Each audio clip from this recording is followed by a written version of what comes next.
Bismillahirrahmanirrahim.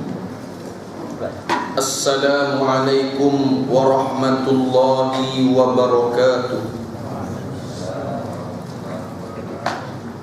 Al-Fatihah. A'udzu billahi minasyaitonir rajim. Bismillahirrahmanirrahim. Alhamdulillahi rabbil alamin. Ar-Rahmanir Rahim. Maliki yaumiddin. Iyyaka na'budu wa iyyaka nasta'in. Ihdinas siratal mustaqim. Siratal ladzina an'amta 'alaihim ghairil maghdubi 'alaihim waladdallin. Amin. Alhamdulillahi rabbil alamin. Nahmaduhu wa nasta'inuhu wa nastahdihi wa nastaghfiruh wa natawakkalu alayhi wa na'udzu billahi min shururi anfusina wa min sayyiati a'malina.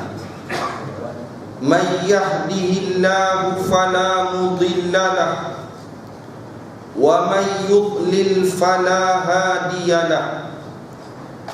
Wa ashhadu wa nashhadu an la ilaha illallah wahdahu la syarika lahu wa ashhadu anna Muhammadan abduhu wa rasuluh wa habibuhu wa khaliluh. Allahumma salli wa sallim wa barik ala Muhammad kama sallaita wa sallamta wa barakta ala sayyidina Ibrahim wa ala ali sayyidina Ibrahim fil alamin innaka Hamidum Majid. Qala rabbi shrah li sadri wa yassir li amri wahlul 'uqdatam min lisani yafqahu qawli. Allahumma faqihna fid din wa 'allimna ta'wil wa fahman nabiyyin wa ilhamal malaikatil muqarrabin. Allahumma rabbi yassir wa la tu'assir. Rabbi tammim bil khair. Amma ba'd. Yang dimuliakan Tuan Imam, seluruh ahli jawatan kuasa surau, sidang jemaah yang dimuliakan oleh Allah Subhanahu wa taala. Alhamdulillah, pertama-tamanya dan seterusnya, marilah sama-sama kita merofakkan kesyukuran kita kepada Allah Subhanahu wa taala di atas nikmat yang tidak terhitung hebatnya, nikmat Islam serta nikmat beriman kepada Allah Subhanahu wa taala. Sekaligus Allah mengurniakan kita nikmat kita dapat mempusakai peninggalan Nabi kita Muhammad sallallahu alaihi wasallam. Sidang jemaah yang dimuliakan oleh Allah Subhanahu wa taala, hari ini seluruh masyarakat Islam khususnya didatangkan dengan berita yang sangat gembira. Masyarakat Islam yang beriman dengan Al-Quran, mereka merasakan sangat gembira dengan wujudnya undang-undang yang sudah ditetapkan oleh Nabi kita Muhammad sallallahu alaihi wasallam, yang mana Nabi kita tinggalkan kita 1436 tahun dahulu. Nabi kita Muhammad sallallahu alaihi wasallam tinggalkan hukum ini. Masyarakat kita di Malaysia ni tak kenal hukum ini. Saya melihat dan berbincang dengan sahabat-sahabat, masyarakat kita di Malaysia tak kenal hukum ini, sehingga merasakan benda ini pelik, yang mana dikenalkan oleh almarhum Tuan Guru Ni Abdul Aziz dahulu. Tuan-tuan ingat di awal tahun 1990-an dulu, bila mana Tuan Guru Ni Abdul Aziz dapat pegang Kelantan, benda yang mula-mula dia perjuangkan hudud. Orang malu nak sebut dia duduk belah parti mana. Malu sebab apa? Sebab dia bawa apa perkara sokong hudud. Bila mana orang bawa kereta tanpa kami sokong hudud, merasakan orang ini pelik, orang ini sangat pelik.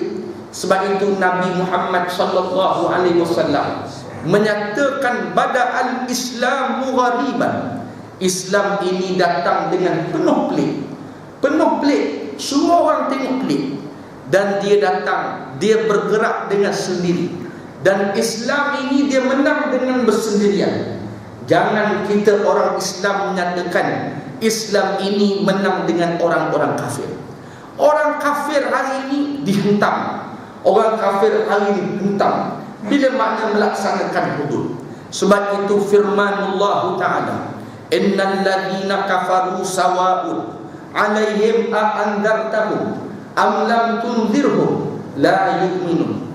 Innal ladhina kafaru, sesungguhnya orang-orang kafir, sawa'un alaihim, sama sahaja ke atas mereka, a'andartahum, kamu beri peringatan kepada mereka ke, am lam tunzirhum, ataupun kamu tidak memberi peringatan kepada mereka, la yu'minun, mereka takkan beriman.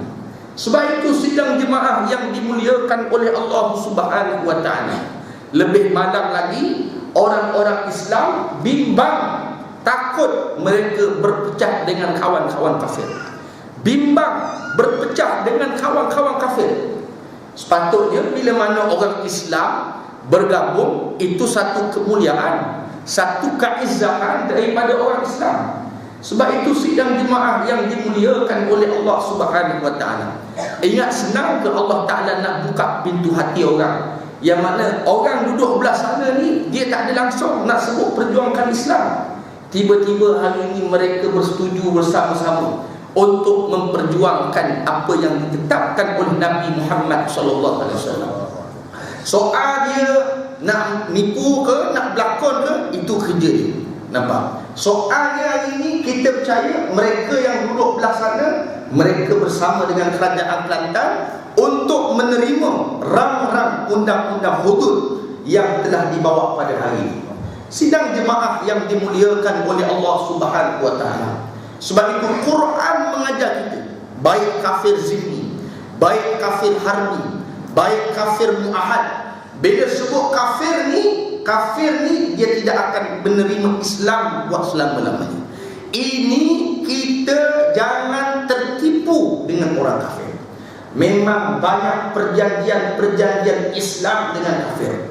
Bermula daripada zaman Nabi Muhammad sallallahu alaihi wasallam. Zaman Nabi melakukan perjanjian, dipanggil perjanjian Hudaibiyah. Siapakah yang memungkiri janji? Kafir ke Islam? Kafir yang memungkiri janji.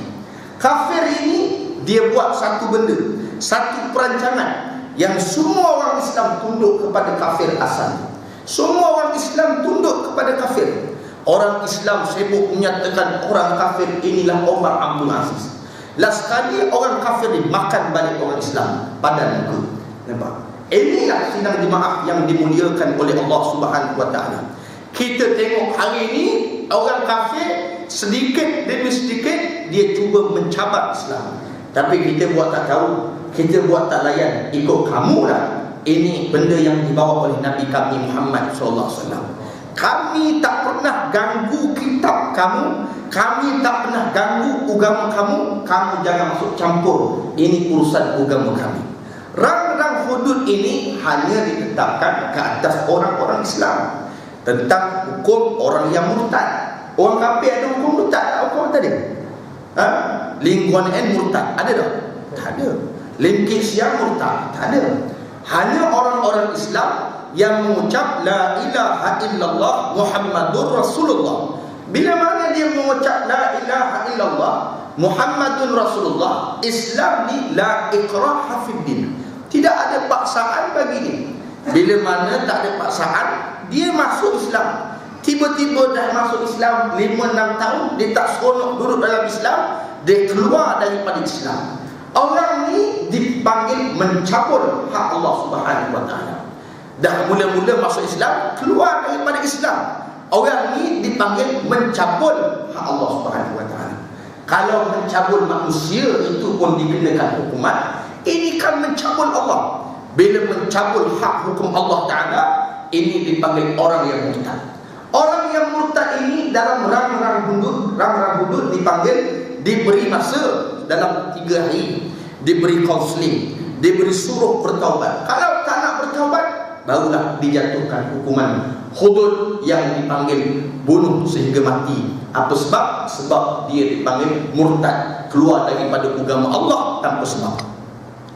Yang kedua, dipanggil orang yang melakukan fitnah. Suka tuduh orang, kata orang tu berzina tanpa mendatangkan 4 orang saksi.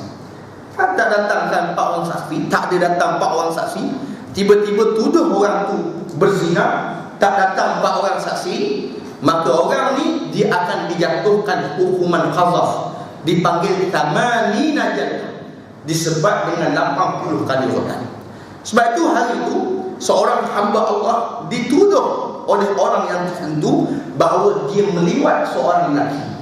Kita menyatakan kalaulah dilaksanakan hukum hudud, maka orang ini tidak akan dijatuhkan hukuman. Mengapa?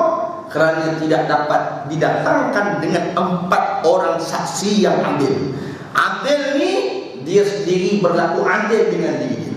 Hablum minallah ada, hablum minan nas pun ada. Hubungan baik dengan Allah ada, hubungan baik dengan manusia pun ada.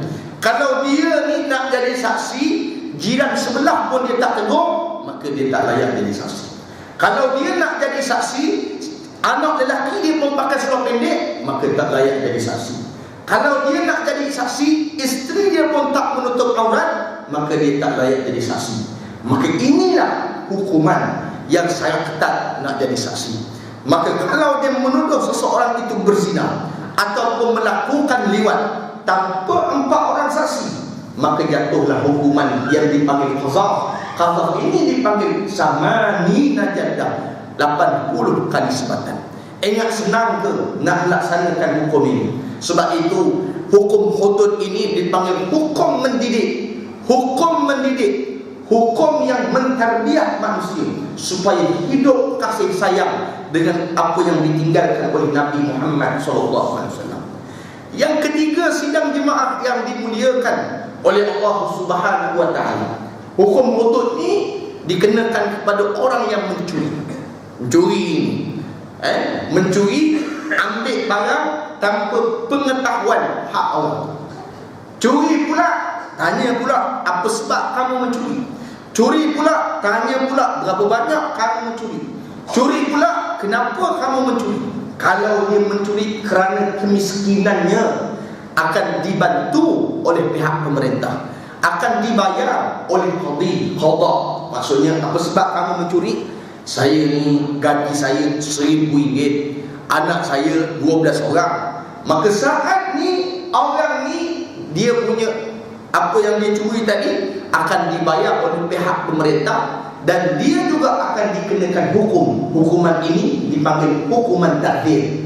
Takdir ni atas pemerintah. Nak dera dia macam mana, nak didik macam mana, nak tarbiyah macam mana, inilah dipanggil hukuman takdir. Sekiranya dia mencuri, tidak, orang kata, tidak mendatangkan perkara-perkara yang jelas untuk dijatuhkan hukuman.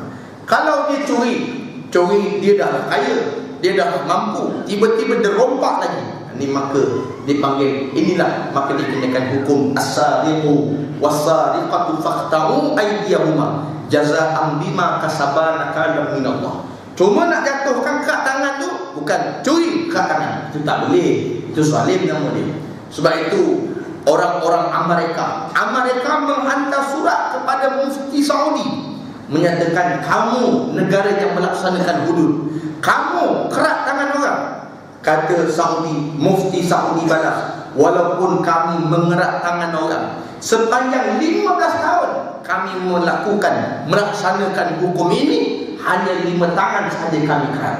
Sedangkan kamu Amerika, tiap-tiap saat, tiap-tiap jam, tiap-tiap minit berlakunya kerosakan, berlakunya kecurian di sana. Inilah hebatnya hukum Allah Subhanahu wa taala. Kemudian dipanggil merompak. Mencuri tadi, curi tanpa mencederakan orang lain. Kemudian merompak. Merompak ni dia curi, kemudian cederakan orang lain. Cekik orang tu ke, ikat orang tu ke, cederakan orang tu ke, dengan mengambil barang orang atas jalan paksa. Ini dipanggil merompak. Kemudian dipanggil al-khamru, minum apa ni, buat satu benda yang boleh memabukkan. Buat satu benda yang boleh memabukkan. Ini dipanggil hukum hudud. Kemudian yang keenam dipanggil orang yang berzina. Zina yang sudah berkahwin ataupun zina yang belum berkahwin. Yang sudah berkahwin, yang belum berkahwin. Sudah berkahwin, rejam sampai mati. Belum berkahwin, sebab 100 kali watan. Sebab itu tuan-tuan, zaman Nabi Muhammad SAW, ada tak orang yang Nabi tangkap berzina? Ada tak? Tak ada. Ada tak orang yang Nabi tangkap dia berzina, sama ada sebelum kahwin ataupun lepas kahwin? Sebelum kahwin ataupun lepas kahwin, ada tak? Tak ada. Melainkan mereka sendiri datang bertemu dengan Nabi Muhammad SAW. Datang temu jumpa Nabi, seumpama seorang perempuan yang bernama Al-Ghamidiyah berzina, temu dengan Nabi SAW. Kata, aku ni berzina. Nabi kata, pergi baliklah. Kemudian datang lagi jumpa Nabi, tengok buat aku besar. Nabi kata, pergi balik. Tengok aku dah beranak, ada anak. Nabi kata, pergi nyusu anak kamu. Sehingga anak dia 2 tahun, dia datang jumpa Nabi Muhammad SAW. Anak dia umur 2 tahun, dia kata, tengok anak aku dah pandai pegang makanan dah. Nabi sedih, mengalir mata Nabi. Sebab apa? Sebab apa Nabi suruh dia balik? Sebab bukan Nabi sewenang-wenang nak jatuhkan hukuman kat dia. Sehinggalah anak dia cukup umur 2 tahun, boleh pegang makan sendiri. Barulah Nabi Muhammad SAW menjatuhkan hukuman kepada Al-Ghamidiyah. Bila mana Nabi Muhammad SAW jatuhkan hukuman kepada Al-Ghamidiyah, habis, rejam sampai mati. Kemudian Nabi pun solatkan jenazah ke atas Ghamidiyah. Umar kata, ya Rasulullah, ini jenazah, ini perempuan ni zina ni. Kata Rasulullah, memang dia zina, tapi syurga sedang menanti. Allah Akbar. Inilah perkara yang berlaku di zaman Nabi Muhammad SAW. Yang ketujuh dipanggil orang yang burah. Burah ni pemberontak dalam sesebuah negara Islam. Burah, dia tak wujud kalau tak terlaksananya Quran. Dia wujud burah ni bila mana negara itu melaksanakan seluruh perintah Al-Quran, perintah sunnah. Tiba-tiba ada pemberontak untuk memberontak, untuk menjatuhkan negara Islam ini, maka ini dipanggil burah. Jadi sebab itu sidang jemaah yang dimuliakan, hukuman ini hanya dikenakan kepada orang Islam. Kenapa orang kafir takut? Kerana bila mana terlaksananya hukum ini, maka di sana akan wujudnya keizahan Islam. Orang akan mudah kembali kepada Islam sedikit demi sedikit. Orang akan kembali kepada Islam sedikit demi sedikit. Kita doakan peringkat yang pertama terlaksana di Kelantan. Kita doakan peringkat yang kedua akan diikuti dengan negeri-negeri akan datang. Mungkin orang akan menerima hukum hudud ini dalam permulaan. Lama-lama kelamaan orang akan mensyuruhkan semua hukum dengan melaksanakan hukum-hukum yang ditetapkan oleh Allah Subhanahu wa taala. Janji Allah itu pasti benar. Islam akan menang dengan bersendirian. Jangan kita i'tiqad Islam ini akan menang dengan dibantu oleh orang kafir. Kalau kita beriktikad Islam ini dibantu oleh orang kafir, maka rosaklah akidah kita. Sidang jemaah yang dimuliakan oleh Allah Subhanahu wa taala. Sidang jemaah yang dimuliakan oleh Allah Subhanahu wa taala, walau bagaimanapun, sebab itu di akhir zaman ini wujud satu golongan yang mengaku dia bawa Islam, tetapi dia sedang menghancurkan Islam. Ini dia kena faham. Golongan yang mahu konon-kononnya dia nak bawa Islam, tetapi dia sedang menghancurkan Islam. Dialah memecah belahkan jemaah Islam. Dialah memecah belahkan gerakan Islam. Tak usah tengok jauh nak, apa tuan-tuan boleh tengok sendiri. Sidang jemaah yang dimuliakan oleh Allah Subhanahu wa taala. Inilah fitnah di akhir zaman. Kalau saya sebut Abdullah bin Ubay bin Salul, ketua munafik Madinah Al-Munawwarah. Abdullah bin Ubay ni, kalau kita baca dalam sejarah dia, Abdullah bin Ubay ni duduk belah mana? Abdullah bin Ubay ni seumpama zaman hari itu dia duduk sebelah gerakan Islam bersama Nabi Muhammad SAW. Tapi Abdullah bin Ubay ni, dia punya jahat dia nak jatuhkan Nabi Muhammad SAW. Dia dibantu ekonomi dia oleh orang-orang kafir. Orang kafir bantu dia. Orang kafir bantu dia. Masjid Dirar, bila Nabi nak keluar perang Tabuk ni, orang Rom hantar duit kepada Abdullah bin Ubay, beri duit, kamu buat masjid lebih hebat daripada masjid Nabi Muhammad SAW. Bantu Abdullah bin Ubay. Siapa bantu? Kafir. Nampak? Kan ada ini orang Islam duduk dalam parti Islam, tiba-tiba orang ambil tindakan kepada dia, duduk sebelah kafir pula. Kalau parti Islam tak nak, yang ambil saya boleh duduk sama orang kafir. Ini apa ni? Nampak? Tindakan tu biasalah. Ka'ab bin Malik radhiyallahu anhu, kan dia ambil tindakan lagi berat. Mula-mula Nabi tak tegur dia. Ka'ab